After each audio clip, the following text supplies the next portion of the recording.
Hello friends, welcome to our channel. Ram Charan ప్రస్తుతం భారీ చిత్రాల దర్శకుడు శంకర్ దర్శకత్వంలో గేమ్ చేంజర్ చిత్రంలో నటిస్తున్న సంగతి తెలిసిందే. అయితే శంకర్ మరోపక్క కమల్ హాసన్ ఇండియన్ 2 చిత్రాన్ని కూడా తెరకెక్కిస్తున్నారు.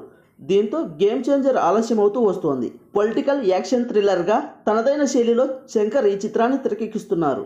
ప్రస్తుతం ఈ చిత్రం షూటింగ్ వైజాగ్లో జరుగుతోంది. వైజాగ్ షూటింగ్ నుంచి రామ్ చరణ్ ఫొటోస్ లీక్ అవుతున్నాయి. ఈ చిత్రంలోని అత్యంత కీలకమైన పొలిటికల్ సన్నివేశాలని శంకర్ చిత్రీకరిస్తున్నారట.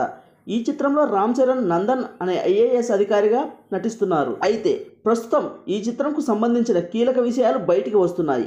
ఈ చిత్రంలో శ్రీకాంత్, ఎస్జే సూర్య, నవీన్ చంద్ర ముగ్గురు విలన్లుగా నటిస్తున్నారట. రామ్ చరణ్ ఈ చిత్రంలో తండ్రి కొడుకులుగా డ్యూయల్ రోల్ చేస్తున్నారు. రామ్ నందన్ తండ్రి పేరు అపర్ణ. పేద ప్రజల బావు కోసం పార్టీని స్థాపిస్తారు. అపర్ణకి స్నేహితుడిగా శ్రీకాంత్ నటిస్తున్నారు. శ్రీకాంత్ అపర్ణకు వెన్నుపోటు పొడిచి పార్టీని లాక్కుంటాడు. శ్రీకాంత్ తనయుడిగా ఎస్జే సూర్య నటిస్తున్నారట. సూర్య తండ్రిని మించిన రాజకీయ స్వార్థపరుడిగా ఉంటాడు. అధికారం కోసం ఎంతో క్రూరమైన ఎత్తుగడలు వేసి ప్రజలను వేధిస్తూ ఉంటాడు. అతడి ప్లాన్లని నవీన్ చంద్ర అమలు పరుస్తూ ఉంటాడు. సూర్య తమ్ముడిగా నవీన్ చంద్ర నటిస్తున్నట్లు తెలుస్తోంది. తండ్రిని వెన్నుపోటు పొడిచిన సంగతి ఐఏఎస్ రామ్ నందన్కి ఎలా తెలిసింది? తండ్రిలాగా రాజకీయ నాయకుడు కాకుండా రామ్ నందన్ ఎందుకు ఐఏఎస్ అవ్వాలనుకున్నాడు? స్వార్థపరుల నుంచి పార్టీని, ప్రజల్ని రక్షించాడా? లాంటి అంశాలు శంకర్ స్క్రీన్ ప్లేతో మైండ్ బ్లోయింగ్గా అనిపించేలా ఉంటాయట.